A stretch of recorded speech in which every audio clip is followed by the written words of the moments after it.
podcast is now starting. All attendees are in listen-only mode. Hello, everybody.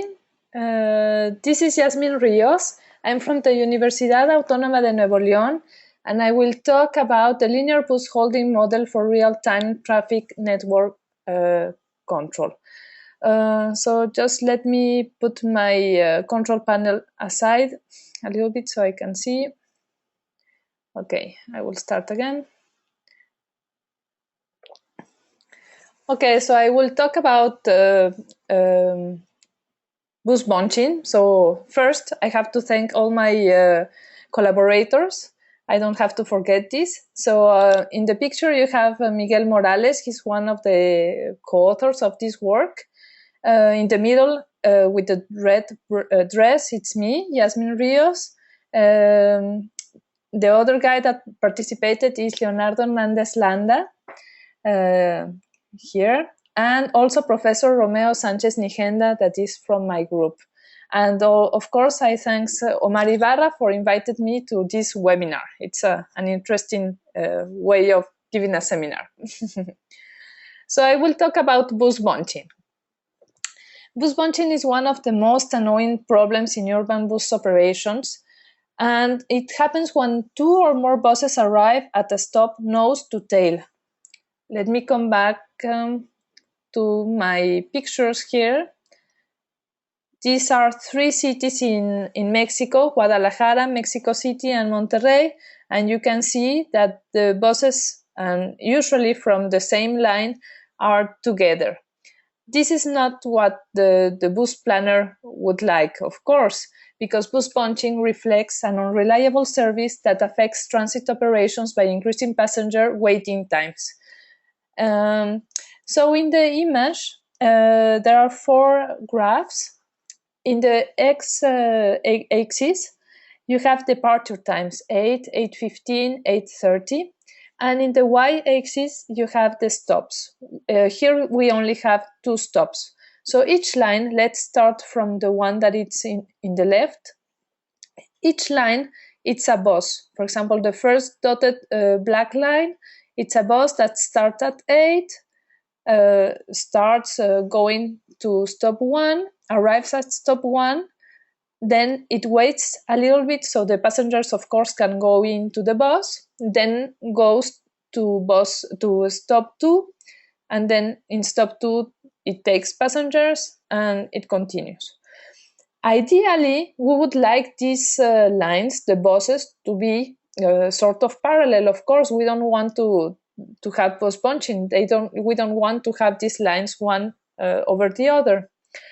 But what happens when we have some traffic delay, as in the second graph, in the one in the middle, the one that says traffic delay? So the second bus started on time at 8:15, but then there was something in the traffic and it arrived to the first stop a little bit later. What happens? That there are more people there in the bus stop, so the people take more time to go into the bus. And then the bus goes and arrives to stop 2. But by this time, the blue one, the one that starts at 8:30, when it arrives at stop 1, there is its demand. The people that should come into this bus has probably go in the red one. So it's this bus in stop 1 only lasts a few minutes and then goes to stop 2. And by the time that this bus arrives to stop 2, the two buses are bunching. The same arrives when, for example, the planner decides to take out a bus before the planned schedule. For example, here at 8:25, so there is not enough demand at stop 1, so it leaves stop 1 earlier, and then in stop 2 we have a bus bunching. Or, for example, if we have some passenger overflow, it's the same. So we have there are many reasons that we can have bus bunching. It's normal, it will arrive, but we want to apply some control to try to make it better. Yes, we cannot delete it, but we can do something in the network so the demand, the passengers, the persons that will use the buses will not see that much this bus punching thing. So what we are going to propose, or it's a linear mathematical programming model that establishes bus holding times at certain stops to avoid bus munching. For example, if the buses arrives together at stop 2, so I have to decide which bus I am going to hold in this stop, how long, and this for the whole network. So the whole network is organized.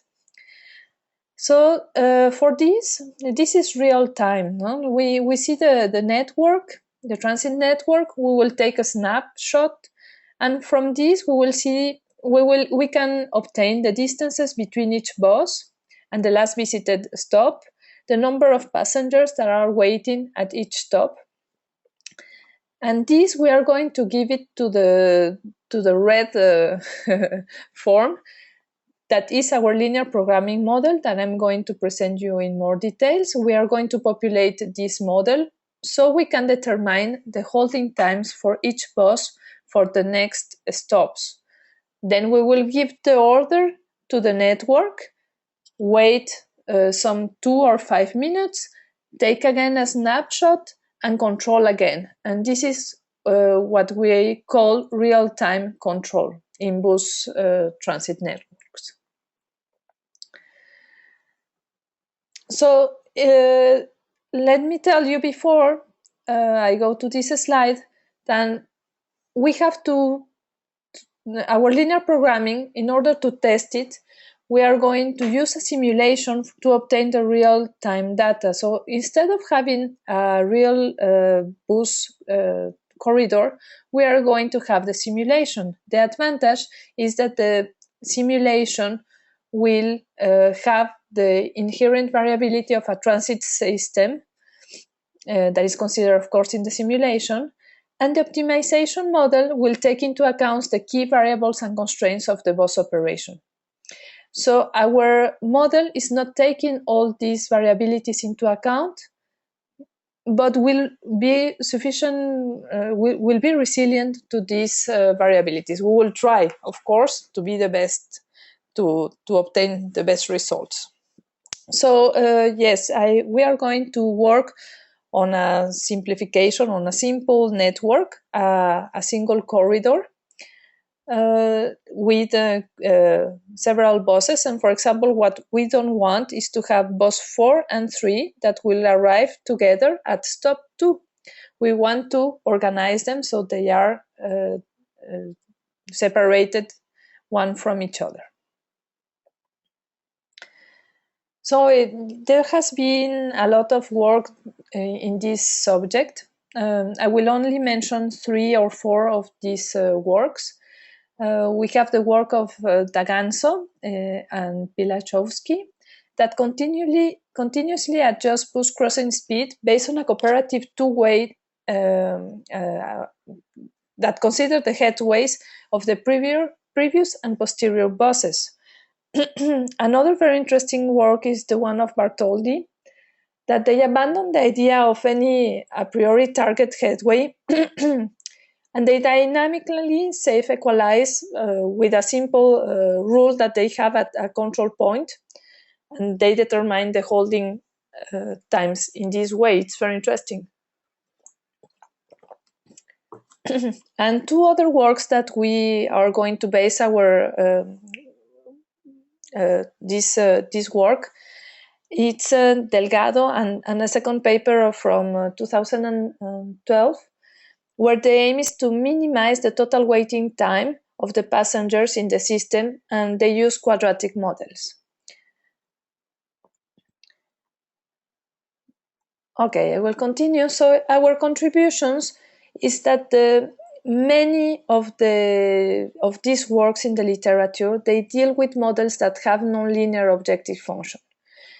And if you have a nonlinear objective function, for example, a quadratic one, then it's very hard to solve. You have to invest a lot of time, or and then the holding times that you obtain are approximations. And then you are making approximations in a system that it's already stochastic, so then you can lose a lot of things.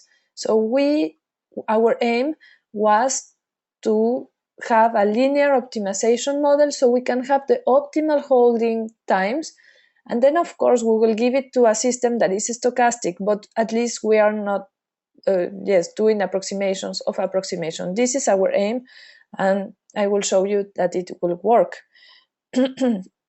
And by maintaining congruent headways, considering capacity on the vehicles, we will reduce passenger waiting times in the bus corridor. In fact, we will focus on headways, and we will show that this way we can reduce the waiting times of the passengers. And instead of having in the objective function the waiting times that make a quadratic objective function, we will keep a form I will show you of the headways that is linear. So let me go ahead so I can show you this. So the ideal headways, a headway, sorry I didn't tell it, is the difference between one bus and the other, the space that there is between one bus and the other. For example, if there should be 3 buses in 1 hour, so each bus will be 20 minutes or should be 20 minutes from the other one. But of course, things are not perfect and there are many factors out there. So you can choose to have an interval like this one, a min headway and a max headway. And for example, here I put it from 8 to 12 minutes. Imagine you wanted 10, but you give some flexibility. So what we are going to do is to see if the headways between the buses are in this interval. If yes, we are okay. If not, we are going to penalize. This is the main idea, and so we can keep a linear model. So let me explain a little bit that the decision variables in our model are only the holding times that we are going to apply to bus K at control point S, at bus stop. Control point is a bus stop where you decide to put or to apply controls. Sometimes all the bus stops are able to be control points. Sometimes you only put 3 or 4 along the network. It's up to you.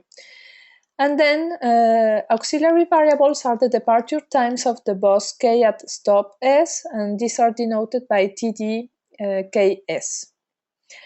So here we use an objective function that it's used in scheduling, in just-in-time scheduling, and we will call that a headway, the earliness of the headway between buses K and K-1 is defined as follows.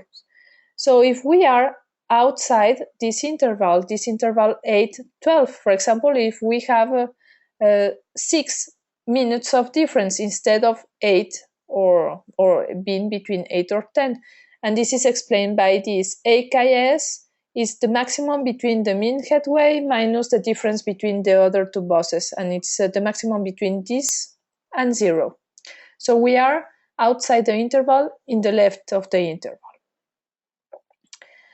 Of course, it's not a linear function, but it's easily linearized. It's very easy. We apply it to the model. And in the same way, we can count the tardiness of the headways if we have more distance than 12.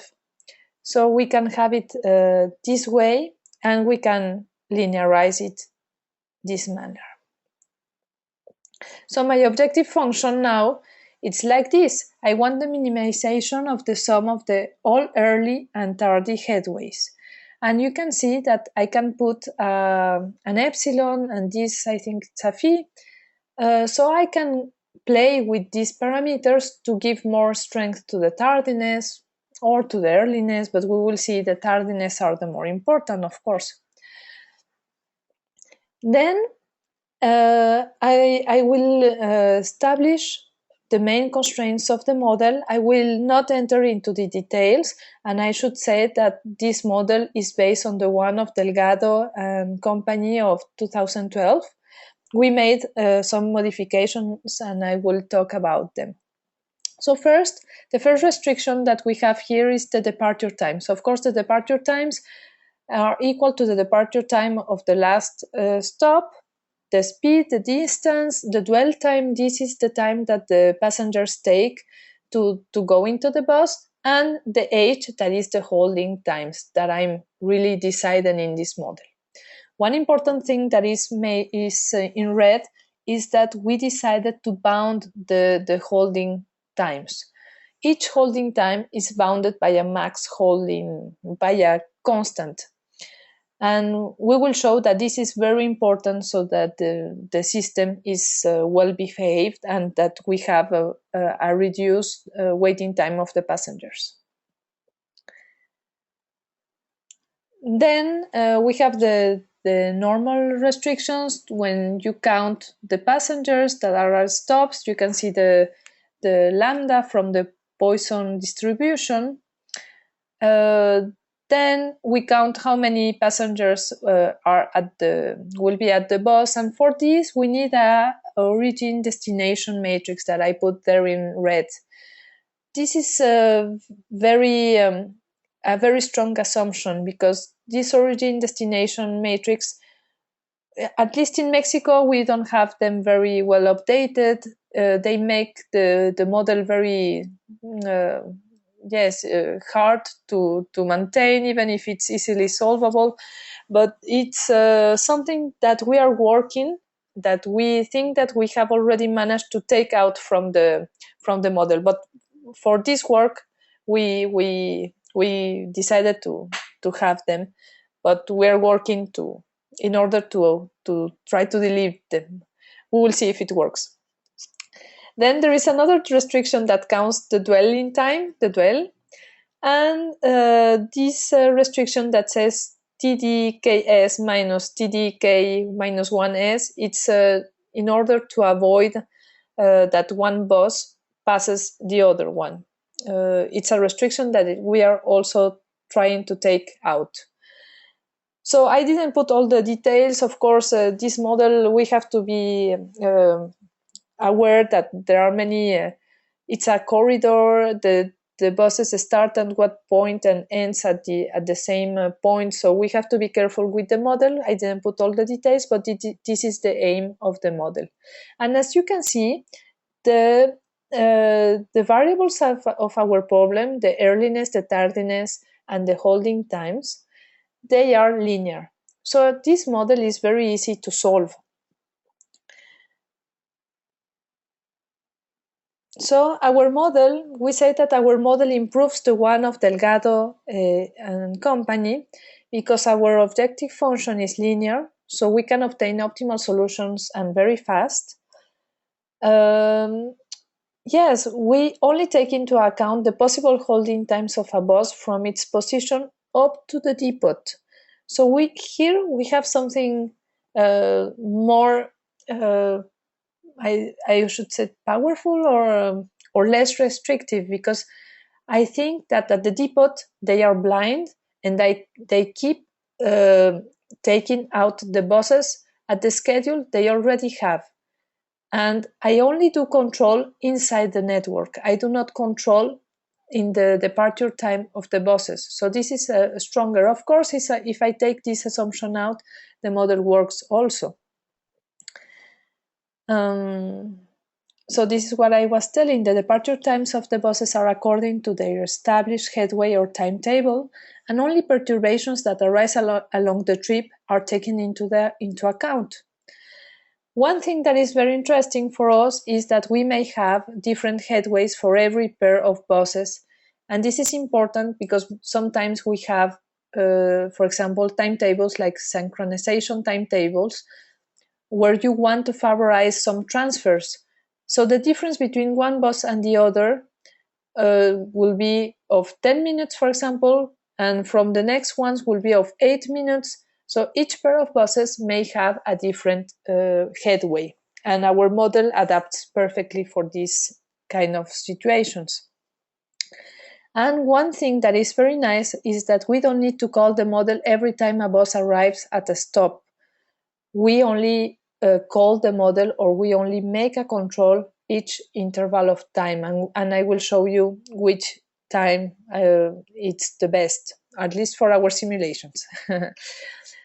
And we decided to do this because in Mexico, the companies that we know that have the GPS and all these modern things, um, they update the data every 2 minutes. So we cannot do control more or in less than 2 minutes. The orders should be at least every, at most, every, at least, sorry, at least every 2 minutes, 2, 5, or more. Okay.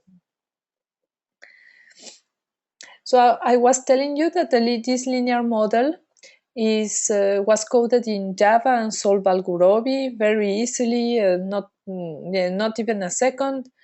So the solution of this model gives us the holding times for all buses for all the future stops up to the depot. If after a time interval a new solution is generated, then the holding times are updated using a rolling horizon scheme. So let me put you again this slide.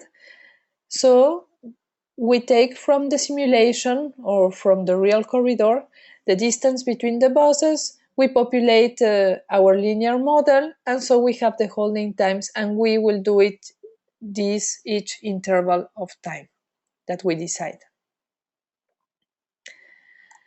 So now, yes, I already have explained the red linear programming model, and I will show you how we build our simulation to test our model.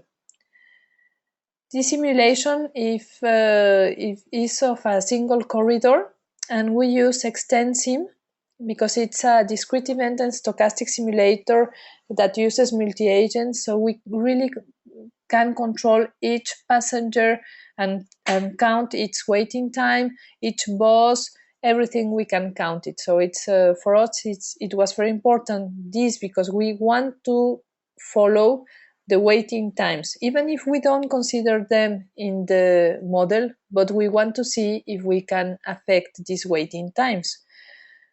So the simulator triggers an event every fixed amount of time in which the position of the buses and their loads and the passengers waiting at the stops together with the traveling destinations are updated. So we use an instance that is very close to the one of Delgado and company. It's a fleet of 60 buses with a maximum capacity of 100 passengers. It's a single corridor, as I said, with 10 kilometers, with 30 stops that they are uniformly distributed. The travel times are as usual, they are log normal. The passengers arrive at a Poisson distribution. And what we use in the model are the mean distributions of these or of this parameter of these distributions. Passengers wait in line to board the bus in a first in first out manner. We take the same boarding and alighting times of the passenger as in Delgado et al. And if passengers cannot enter a bus because it was full, then they will wait in the stop until the next bus will, with free space, arrive. So with XtendSim, for the ones that really like simulations, it's very easy to program, but it gets really hard very easily. Each one of the modules, you can program it, you can particularize it, and this scheme is a stop. And I could talk about this simulation for a whole hour, so I will skip the details, but it's a very interesting for me, it was very interesting to work with the simulations. And let me show you the visualization. So you can have, this is the simulation where you can see the people that are waiting. Sometimes there are a lot of people waiting at the stop, and sometimes there is only one bus, as it should be, but sometimes we have up to bus bunchings of up to 8 buses that they go together like a bunch. So what we do is that we let the system behave for a time, and then we start applying the controls and see if we avoid bus bunching and if we manage to reduce the waiting times of the passengers and the traveling times, of course. So I will show you some results. We made a lot of scenarios. It's the first column of this table. Then, as I told you, we will apply control. The first line is without any control. The X thing is I don't do control. Then I will apply control every 2 minutes. And for the third line, I will apply control every 5 minutes, every 10 minutes, and so on. The third column is the bound on the holding times. For the first 5 instances, or let's say 4, because the first one is the one that we are going to compare with, it's without any control. We don't take into account the bounds on the holdings.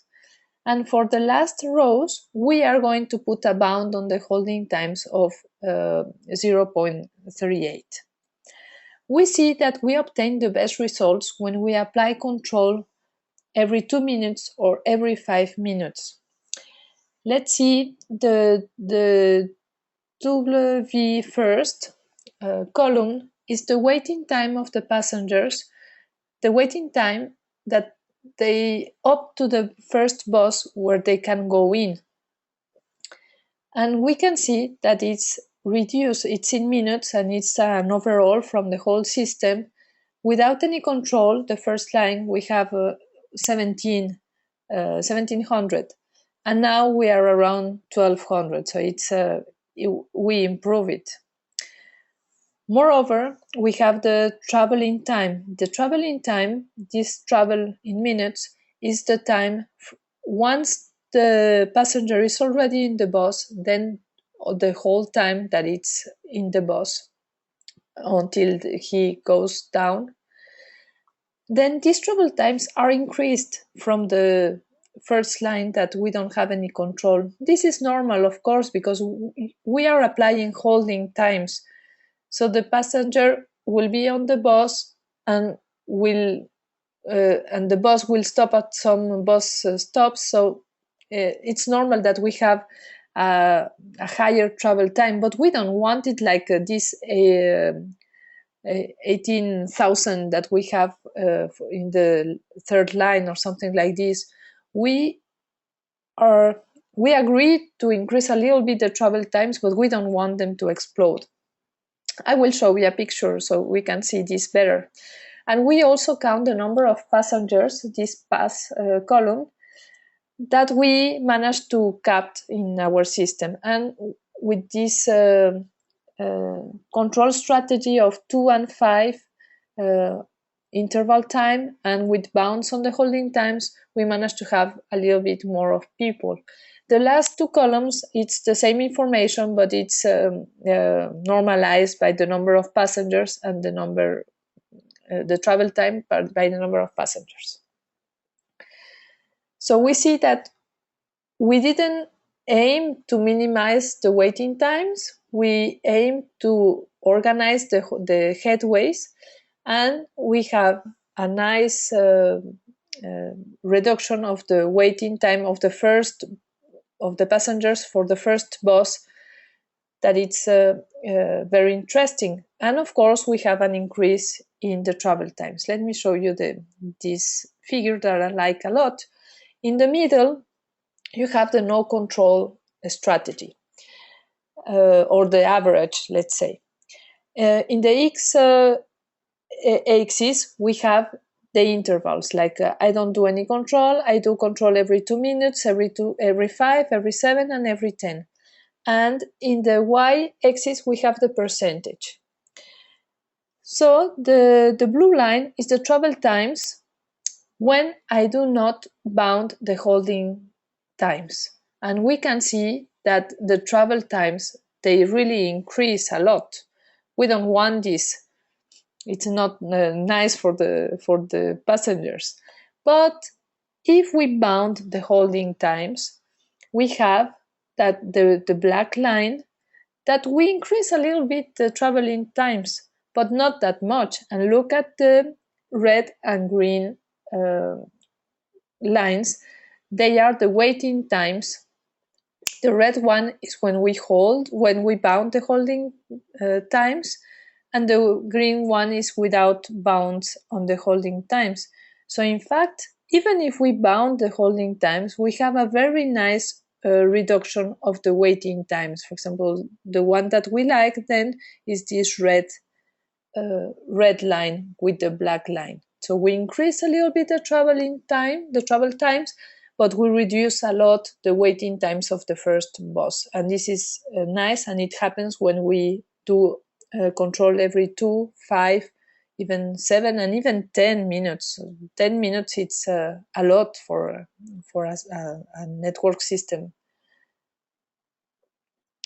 Another thing that it's very interesting is that when we bound the holding times, uh, let me first explain the figures. In the left one, in the x-axis, we have the time that a holding time is taking. For example, 2 minutes, a holding time of 4 minutes, of 6 minutes. And in the y-axis, we have the frequency. This is in the whole simulation. About 2 hours is the simulation running. So we count how many times we have a holding time that is of 2 minutes, that is of 1 minute, and we count them. And in the right side, we have the same thing, but now with the holding times that are bounded. And you can see when the holding times are bounded, it's almost like a binary decision. Either I take the holding time and I do it completely, like I go into the bound, or I don't take it. So this is very nice because I don't like to give to the bus driver like stop only 5 seconds and then go on. No, you take the whole holding time or you don't take it. So this is very interesting of our model. Okay, so you remember that I started my presentation with these figures. So let me show you now the figures, the real figures of these ones, of our system, of our simulation. So it's the same. In the x-axis, we have the departure times of the buses, and in the y-axis, we have the stops. So this is the real system. The first graph at the up left part, it's without any control strategy. So remember I told you we wanted these lines to be sort of parallel, and we don't want these white gaps between the lines, and of course we don't like these lines that are one over each other. This is bus bunching. When we see the right upper graph, this is the system when we apply control every 2 minutes, and we are bounding here the holding times. And we see that there are still some white gaps, but there are less bus bunching. It's normal. We have a stochastic behavior inside, so it's normal that we still have some bus bunching, but we can see that it's more sort of parallel, let's say. And with 5 minutes, yes, we can observe again that the system is more or less, or it's at least visually better than the one that when we don't have control strategy. And then the last one, it's the control every 7 minutes. And then there you can see that we have more white gaps and some very strong bus bunching over there. So in fact, we saw that with 2 or 5 minutes, we can have the best results. And another thing that was very interesting for us is the travel cycle, the travel time of a bus from the departure time for the departure depot to returning to it. You can see on the left, without control, we have an histogram. In the x-axis, I have the cycle time, the round time, and it's an histogram, so we have the frequency in the y-axis. So you can see that sometimes the difference it's very high. I can go up to 40 minutes, and sometimes I do the thing very quickly, like in 20 or something like this. When apply my model with a control interval of 5 minutes, I can see less variance, and this is very useful because if you have better distributions that have less variance, then you will have a better model and a better situation and everything. So this is a nice result also from our model when we applied it. And then, of course, I forgot to tell you that I fixed the earliness and the tardiness equal to 1, but then you can vary them. You can choose to forget about the earliness, only to count the tardiness with the epsilon equal to 1, or a little bit the earliness and a little bit more the tardiness with 0.5 and 1. You choose whatever you want. And you can also see if you applied a policy that reduced the boarding time of the passengers, what happens. And of course, you can also bound the bound of the holding times. And you see that there are a lot of reductions on the waiting time of the passengers for the first bus, this W first.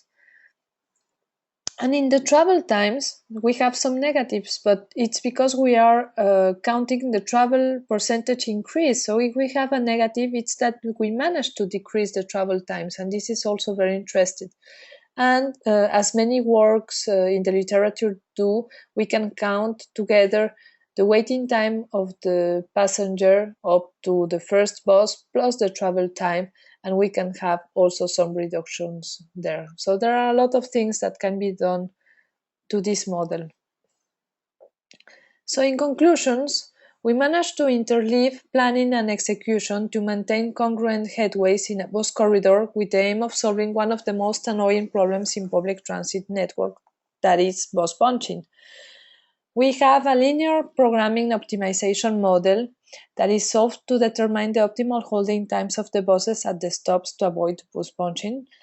And one of the main advantages of considering simulation in 1 hour methodology is that the evaluation of multiple parameters to ask the impact of each one of them in our linear model is possible. And we saw that applying holding controls just every 5 minutes and bounds on the holding times reduce not only the bus bunching frequency, but also the passenger waiting times without having these waiting times in our model. So I think this is it for me. I don't know if you have some questions and this is work that will be published in a special issue of Springer. I don't know the details yet, sorry, but it's a special issue on optimization and simulation. So if you are interested, I can pass you the reference.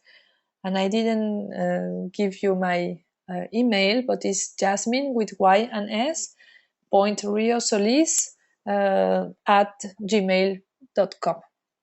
Okay, thank you. Let me know if you have some questions.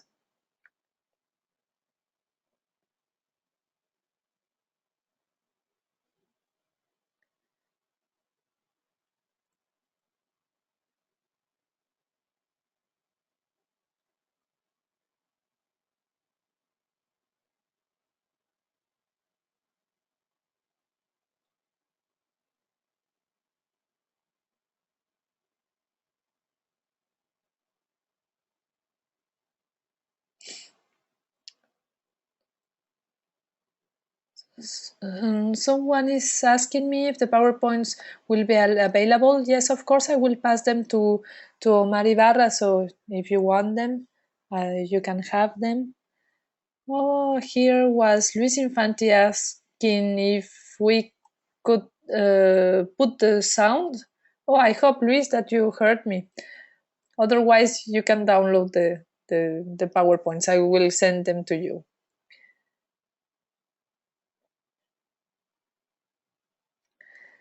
So there is a question of Omar.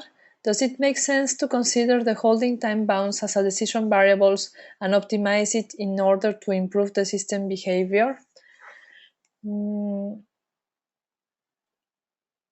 yeah, it's a very interesting question. So you optimize one thing, optimize the holding times, and then you want to see if you can reduce the waiting times. And then you see that if you bound the holding times that you're optimizing, you obtain better results. So yes, it's a very interesting question, how to bound these holding times in order to get a better or better results in the waiting times of the passengers. Of course, this is an interesting question, and we haven't, we haven't think about it.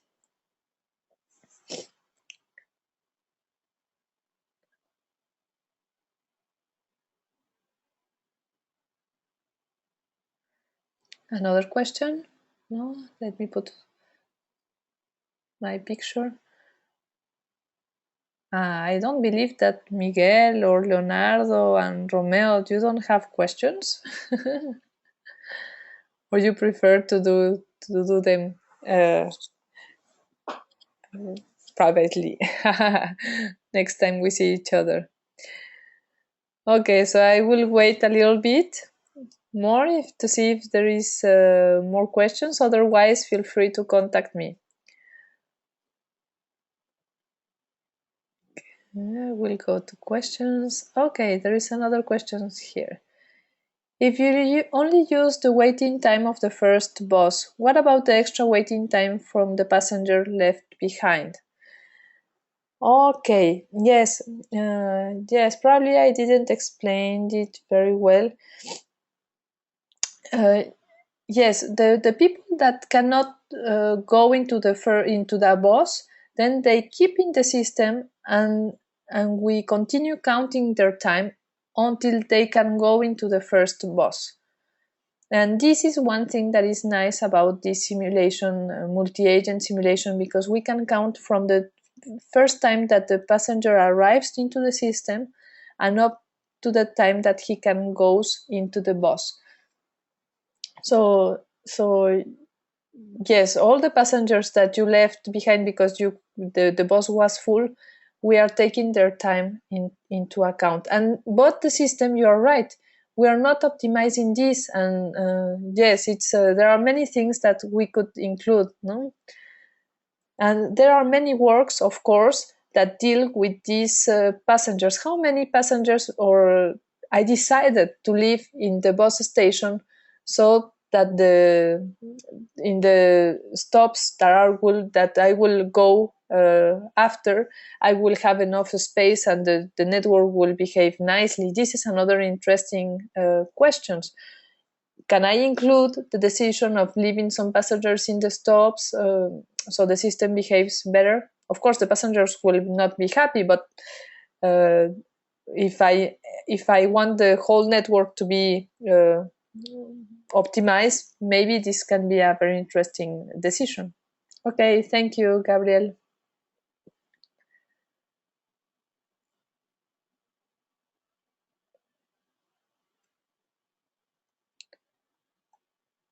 Um, is there another question?